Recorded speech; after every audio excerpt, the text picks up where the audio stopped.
정승재 선생님을 제자들이 생선님으로 부른다고 그래요? 맞아요, 생선님. 아, 왜 생선님으로 부르는 거예요? 그러니까 제가 EBS에서도 수업을 하는데 예, 예. EBS는 다 학교 선생님들이라서 예. 수학 선생님끼리 엄청나게 친해요. 아, 간혹가다 이렇게 맥주 한 잔씩 하고 막 그러는데 그렇군요. 그때 제가 들었었던 게 저는 항상 고민을 하면 술자리에서 아, 나 이번에 좀 매출이 좀 안 좋을 것 같아 뭐 이런 얘기만 하다가 와, 그 학교 선생님 예. 고민이 나 이번에 우리 반 애가 수학여행비를 못 낼 것 같아서 내가 몰래 내줬는데 그 아이가 알면 상처를 받지 않을까? 이런 고민을 하고 계시는 거예요. 저는 너무 깜짝 놀랐어요. 야, 이런 다른 세상이 있구나. 내가 지금까지 살아왔던 세상이 너무나 다르구나. 진짜 선생님이라고 불려야 될 사람은 그런 분이니까 그 다음날 학생들한테 가서 너 앞으로 절대 나한테 선생님이라고 부르면 안 돼. 뭐라고 불러요? 이럴 거 아니에요. 그래서 강사. 근데 강사님 그리긴 좀 약간 멀잖아요. 뭔가 조금, 예. 네. 그래서 한 생선님, 생선님 친구라고 좋다 이러다가 처음에는 그냥 농담으로 했었는데 학생들이 계속 그렇게 불러주다 보니까 지금 아예 생선님. 아, 이게 또 근데 그냥 생선님이 된 게 아니라 그 앞에 이유가 있네요. 예. 아니, 어쨌든 현장 강의가 제일 빨리 마감되거나 인터넷 강의 조회수가 네. 가장 높은 강사를 이제 우리가 일타 강사라고 좀 얘기를 많이 하는데 정승재 강사님이 2011년부터 지금까지 14년간 쭉 일타 강사 자리를 지키고 있다고 합니다. 누적 수강생 수가 910만 명. 예, 그리고 1000만 누적 수강생을 목전에 두고 있습니다. 야, 한 해 수강생이 한 몇 명 정도 되는 겁니까? 많을 때는 한 4, 50만, 한 30만에서 한 40만, 50만 이 정도 사이 왔다 갔다 하는 것 같아요. 사실 강사님이 진짜 바쁘시다고 그래요. 이게 하루를 어떻게 좀 보내십니까? 바쁠 때가 있고 시즌별로 다른데 정말 카메라를 정말 이 카메라를 보고 이렇게 전국에 계신 학생 여러분 안녕하십니까 이렇게 하는 이 느낌이 하루에 제일 많이 찍을 때는 9강, 10강 정도 찍거든요. 그럼 한 강에 1시간입니까? 1시간씩.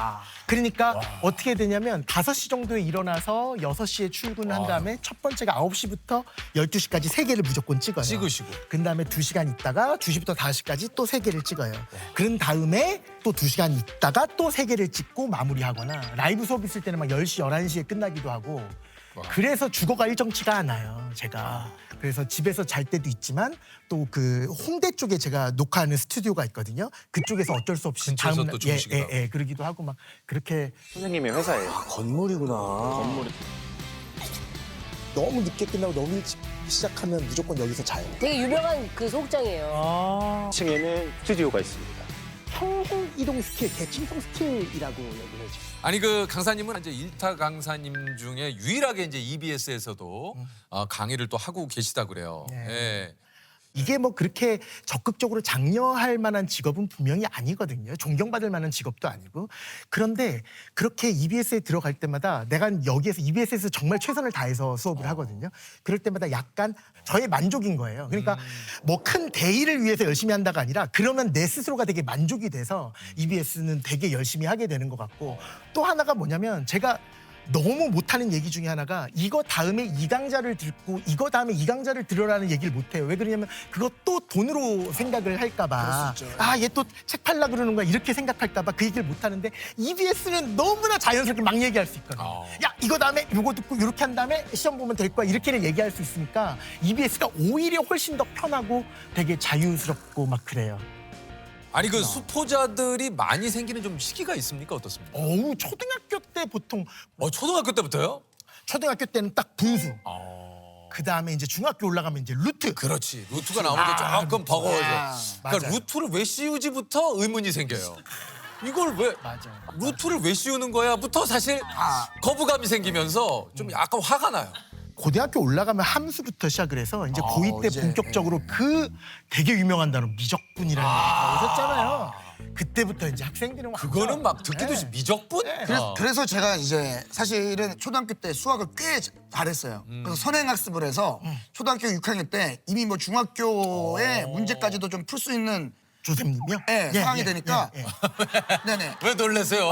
아 진짜 A 플러스 B 제곱은 이제 A 제곱 플러스 2AB 플러스 B 제곱 선행을 좀 했구나 우리 조셉이. 제가 뭐 더 이상 안 하겠습니다. 선생님 여기까지만 해서 A 플러스 B A 마이너스 B 곱하면 어떻게 돼요? 여기 나중에 좀 설명을 좀 천천히. 지금 바쁘니까 내가 지금 야, 톡 지금 그러죠. 예. 저는 이제 궁금한 게 네. 어릴 때부터 우리 다 똑같이 태어나잖아요. 다 눈 있고 코 있고 뇌 있고. 근데 왜 누구는 그냥 알아서 공부를 잘하고 누구는 똑같은 상황인데 왜 이게 유전적인 건지 아니면 집안 환경인 건지. 공부도 약간 그 유전자라는 이게- 얘기가 있어요. 공부를 못했어요 제가. 그러니까 이제 집안이 풍비박산이 난 거예요. 공부를 못하니까. 아니 뭐 공부를 못했다고 풍비박산. 풍비박산이 아니, 나더라고. 아니 무슨 공부 못했다고 풍비박산이 나. 내가 보기에는 공부는 유전이 많은 것 같아요. 아 진짜. 유전이 맞아요. 근데 뭐냐면 대단히 유리한, 그러니까 진짜 한 가지를 가르쳤는데 5가지를 이해하는 친구들이 있어. 있어요. 아, 있어. 그런 거를 유전이라 그래요. 그런 친구들이 있어요. 그런 유전자를 가지고 있는 친구들은 엄청나게 유리해요. 맞아. 그런데 현재 대학 수학 능력 시험에서의 1등급은 그런 유전자를 타고나야지만 되는 건 아니라는 아니야. 거예요. 누구나 그 선상에는 갈 수 있어요. 그러니까 손흥민급을 원하는 게 아니잖아요. 그렇잖아요. 그렇죠. 그러니까 우리가 체육 시험 보는 거 똑같이 체육 시험 볼 때 축구 야 너 왜 손흥민 슛이 안 나와? F 이러지 않잖아요. 어느 정도만 하면 A 주잖아요. 기준이 예를 들어 15초다. 그러면 15초만 되면 되는 거죠. 맞아요. 어. 그러니까 수능에서 1등급 받는 거는 누구나 다 가능하다. 그러니까 유전자 가지고 얘기를 하지 마라. 그거는 핑계일 뿐이다라는 이야기라는 거죠. 강사님은 어릴 때부터 좀 수학이 어떻습니까? 좀 쉬웠습니까? 어땠습니까? 저는 저쪽에 그 동대문구 장안동에 살다가 네, 네. 갑자기 그때 막 붐이 일어나기 시작했어요. 강남으로 가서 파락군에 가면 애들이 뭐 대학을 잘 간다 이런 얘기가 들어서 저희 집도 이제 동참을 한 거죠. 아, 그랬어요? 네, 갔어요. 저 초등학교 4학년 때. 아. 근데 계속 그렇게 똑똑하던 애가 그러니까 계속 막 반장을 놓치질 않았었거든요. 그랬던 애가 갑자기 중학교 1학년 때 시험을 딱 봤는데 56점. 아직까지 정말 잊어지지가 않아요. 그러다가 한국학원이라고 선능력이 생겼어요. 새로운 학원이 생겼군요. 예, 아주 큰 대형 단가고 그게 아직까지 기억나는 게 19,500원. 한 달 수강료가. 오. 그 정도는 우리 집도 보내줄 수 그 있었거든요. 19,500원이면. 그래서 딱 봤는데 정말 첫 시간에 많은 걸 깨우쳤어요. 그래서 56점 받은 이후로 중3 졸업할 때까지 단 한 문제도 틀려본 적이 없어요. 그러니까 그때 제가 무슨 생각을 했냐면 외우는 게 아니라는 걸 알게 됐어요.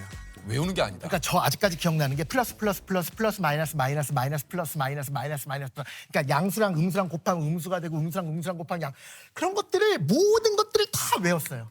왜 그렇게 되는지를 하나씩 다 설명을 해주시는데 그런 다음에 계속 연습하면 되거든요. 아, 그러니까 이게 진짜 오늘 사실 수학 얘기를 하셔서 그런데 저도 옛날에 이제 했을 때 갑자기 미적분으로 갈 수는 없는 것 같아요. 제가 그러니까. 생각했을 때. 그러니까 처음부터 단계를 하면서 이해를 해야 당연하죠. 그 단계 가는데 이거를 통째로 외워버리면 맞아. 다른 문제가 나와버리면 같은 유형이지만 틀려버리더라고요. 이게 못 외우니까. 그러니까 수학을 하셨던 분이라서 금방 또 이해를 하시나요? 야 이게 조셉이 와, 수학을 하셨던 분이 예. 몰랐구나. 예. 어우, 저 몰랐었어요. 정말 조셉이 이렇게 알았어요. 예. 저 그렇게 나쁘지 않았어요, 형님. 조셉은 수학을 하셨던 분. 예, 그리고 이걸 풀면 이렇게 수수께끼 풀듯이 재밌다는 건 딱 사실 이해가 안 게임 됐거든요. 같은 거예요. 게임. 그렇게 그래서 생각하시더라고. 맞아요. 몇 가지 단서를 가지고 그러니까 저 방탈출 게임 안 해봤는데 애들이 얘기를 했던 것들은 완전히 방탈출 게임이랑 똑같은 거야. 야. 근데 그 방탈출이 안 된다고 해서 곧바로 아저씨한테 여기 문 좀 열어주세요 안 하잖아요. 근데 학생들은 그걸 가지고 곧바로 해설지를 본다라는 거죠. 그렇지.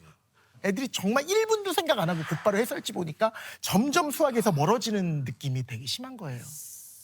고등학교 때부터 직접 교재를 또 만들기도 했고 맞아요. 그 당시 장래 희망이 진짜 그 스타 강사. 맞아요. 아니 근데 무슨 교재를 그렇게 고등학교 때부터 만드셨어요? 자기만의 교재가 있어야 돼요.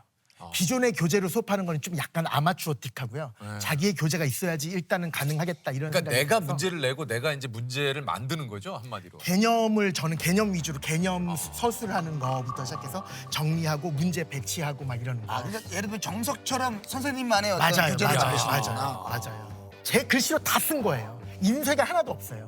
그런데 이렇게 두꺼울 거 아니에요. 고등학교 3년 과정이 다 들어있어요. 그렇죠. 그거를 그냥 딱 드리면 잔상에 남겠다라는 생각으로 선생님 제가 지금까지 만들었던 제 교재입니다. 그러면서 딱 드리니까 너무 놀랄 거 아니에요. 그렇죠. 그거를 일일이 다 쓴 사람은 없을 네. 테니까. 그러더니 그분이 이제 제가 기억에 남았는지 곧바로 연락이 주셨어요. 내일부터 인터넷 강의 들어갈 테니까 준비하세요. 탁. 야. 그때 완전 소름 끼쳤잖아요. 네. 야 이게 이제 그 인터넷 강의를 그렇게 시작하게 되면서 이게 이제 소위 말해서 이제 1타 강사가 되신 거잖아요. 맞아요. 야 참 진짜 뭐 짧은 시간에 다 얘기할 수는 없겠지만 예. 어마어마한 노력을 어쨌든 하셨겠죠. 수학 외길 아닙니까 진짜 어떻게 보면 맞아요. 지금까지 계속. 어디에 쓰인다고 도대체 왜 수학을 잘해야 되는지 왜 수학이 필요한지 그러니까 제가 항상 받는 질문이 저 미적분 x제곱 미분하면 2x가 된다는 걸 알고는 있는데 그거 한 번도 태어나서 써본 적이 졸업하면 없어요. 써본 적이 없다. 이렇게 얘기를 하는데 그때 저는 어떻게 대답을 하냐면 우리나라 국민들 중에서 수학을 공부해본 사람이 있을까요? 수학 문제 풀이를 공부한 적은 있었어도 그러니까 왜 x제곱에서 도함수 2x의 의미를 정확하게 아세요? 물어보면 사실 모르지. 아무도 모르거든요. 몰라요. 그러니까 그 과정에 모든 비밀이 있는 건데, 그러니까 그래서 우리 되게 유명한 PC 있잖아요. 그 피타고라스라는 네네네네. 정리. 그분이 모든 거는 수학으로 다 설명이 되기 때문에 수를 아예 종교화시키고 막 그랬었대요. 수를 숭배해라 막 이랬을 예, 때. 예. 저는 그게 어떤 의미인지 너무나 잘 알 것 같아요. 세상에서 거역할 수 없는 진리를 왜 그렇게 짜여져 있는지를 수학적으로 모든 거를 다 사고할 수 있게 되어 있고 그 과정을 공부하는 건데 그 과정을 공부하지 않아요. 그러니까요. 그러니까 그 과정을 설명해보는 과정이 우리가 살아가면서 느낄 수 있는 모든 논리의 기초. 논리적인 생각을 하고 있는 이유가 수학을 공부했기 때문인데 아니 뭐 이런 거 도박을 하면서 돈을 잃을 수밖에 없는 이유. 도박! 예. 그건 퀸수의 법칙, 확률과 통계 시간에 배웁니다. 왜요? 아니 이런 질문 되게 많이 해요. 선생님 그거 확률 그거 다 뻥 아닙니까? 뭐 이래요. 그게 무슨 말이냐. 주사위 던져서 1이 나올 확률이 6분의 1 맞습니까? 어. 6번 던져도 1 한 번도 안 나오던데요. 이러는 거예요. 그럴듯하잖아요. 그러니까 6분의 1의 확률이 아니잖아요 그러면. 큰수의 법칙이라는 게 뭐냐면 큰수의 법칙, 큰 수. 시행의 수를 많이 늘리면 늘릴수록 여러 번 시행할수록 그 확률, 통계적 확률이 수학적 확률에 가까워진다라는 이야기예요. 통계적 확률이 수학적 확률에 가까워진다라는 이야기예요. 그러니까 애를 잘 들어보세요. 네, 한번 들어보세요. 수학 좀 해보치고. 우리 옛날에 했잖아요. 수학 좀 들어볼게요. 해보치고. 뭔 소리가 하는데. 결혼해서 애를 2명 낳았어. 네, 2명 낳았어요. 2명 다 아들이야. 네. 그럼 아들 낳을 확률을 100%라고 볼 수 있고 딸 낳을 확률 0이라고 볼 수 있잖아요. 네네네. 그렇죠. 아들이 이렇게 두번 2명을 낳았을 때는 아들 하나, 딸 하나가 안 돼요. 왜? 시행의 수가 2야. 그런데 시행의 수를 만약에 100명을 낳았어. 그러면 거의 50명은 남자이고 거의 50명은 여자가 된다. 그러니까 시행의 수는 우리나라만 하더라도 몇 천만이 되니까 그렇죠. 거의 반이 남자고 거의 반이 여자가 되는 거잖아요. 그거를 큰수의 법칙이라고 그게 해요. 큰 수의 법칙이구나. 예, 그러니까 6분의 1이라는 게 수학적 확률인데 수학적 확률은 2번 던져보고 6번 던져봤을 때는 의미가 뭔 얘기인지 없지만 알았어요. 시행의 수를 늘리면 늘릴수록 늘릴수록 점점 가까워진다는 네네네. 거예요. 가까워진다 그쵸, 그쵸. 그 확률에. 도박은 예를 들어서 카지노를 예로 들면 모든 카지노는 카지노의 승률을 50점 몇 프로로 만들고 사람들 게임하는 사람들의 승률을 49점 몇 %로 만들어요. 그러니까 너무 바보 같은 게 무조건 잠깐만, 횟수가 늘어나면 늘어나면 늘어나면 늘어날수록 큰 수의 법칙이다. 큰수의 법칙이 있기 때문에 무조건 나는 이렇게 되어 있는 거야. 그게 큰 수의 법칙이다. 그게 큰수의 법칙이에요. 확률의 6분의 1이라고 해서 시행 횟수가 6번이어서 6분의 1이 아니라 맞아요. 그 시행 횟수가 늘어나면 늘어날수록 결국은 6분의 1에 6분의 1에 가까워진다. 정확합니다. 예. 이게 큰 수의 법칙. 이거 어디 가서 또 우리 조셉 좀 써먹어야지. 야, 근데 이게 우리 동생들한테 조금. 오늘 선생님 곁떠나면 예. 설명할 수 있을까? 설명할 수 있을 거예요. 예, 다음은 은행에서 복리상품에 기간 제한을 두는 이유. 뭐야? 그건 뭐야? 복리랑 단리 이런 개념이 있어요. 예. 단리는 내가 은행에 100만 원을 저금하면 거기에 예를 들어서 연이율 5%라 그러면 그렇죠. 내 돈 100만 원에 5%면 5만 원이잖아요. 그렇죠. 그거를 1년 지나면 5만 원. 또 다음 해가 되면 또 5만 원. 그러니까 내 돈 실제 은행에 맡겼던 그 원금에 대해서만 주는 거죠. 이자를 주는 거고 복리는 싼 돈. 105만 원이 됐으면 거기 105만 그 원에 대한 5%. 또 5%를 또 주니까 그럴 때는 1.05를 계속 곱하게 돼요. 곱하는 행동을 하게 되고 단리는 계속 5만 원씩 더하게 되는 거예요. 네네네. 그러니까 덧셈으로 내 돈이 불려 나가는 게 단리. 복리는 곱셈으로 불려 나가는 게 복리. 곱셈으로 불려 나간다를 좀 우아하게 얘기하면 등비 수열이 된다라는 얘기고 등비 수열이 거기까지는 못 가겠네. 조금만 등비 참아보시면 등비 급수를 기하급수라 그래. 우리 기하급수적으로 기하급수적으로, 커진다. 예. 그게 등비 수열이 한 곱으로 커진다라는 얘기고 그거를 그래프를 딱 그려보면 이렇게 생겨요. 그게 네네네네. 무슨 말이냐면 처음에는 쭉 천천히 가다가 확 올라가고 어느 순간에. 시간이 흐르면 미칠 정도로 올라가고 1차 함수 같은 직선은 비율이 똑같이 올라가게 네네네. 되니까 지금 당장은 차이점이 없어 보이지만 나중에는 엄청 크게 차이점이 나타난다는 얘기거든요. 예를 들어 드릴게요. 두 분이서 뭐 이런 거 하잖아요. 아이스 버킷 챌린지. 네네네. 예를 들어서 세 명 오늘 두 분이 세 명을 했어요. 그래서 그 지목받은 세 명이 또 세 명. 세 명을 해요. 엄청 그거를 늘어나죠. 일주일 지나면 얼마 안 늘어나요. 이게 핵심이 이거야. 일주일 지나면 4,500명 정도가 돼요. 근데 2주가 지나잖아요. 또 그대로 그러면 900만 명 정도가 돼요. 한 1,000만 명 정도가 돼요. 며칠만 지나가더라도 지구를 덮어요. 그러니까 제가 계산해 보니까 20일 있으면 두 분이 오늘 시작해서 20일 후에 정확하게 한 80억 명 정도가 아이스 버킷 챌린지를 하더라고요. 와, 그 짧은 시간 안에. 그러니까 그거는 처음에는 조금 하다가 나중에 확 커지는 거니까 은행이 기간 제한을 안 두고 평생 복리를 해줄게 그러면 모든 난리가 은행은 나는구나. 다 망하게 돼 있습니다.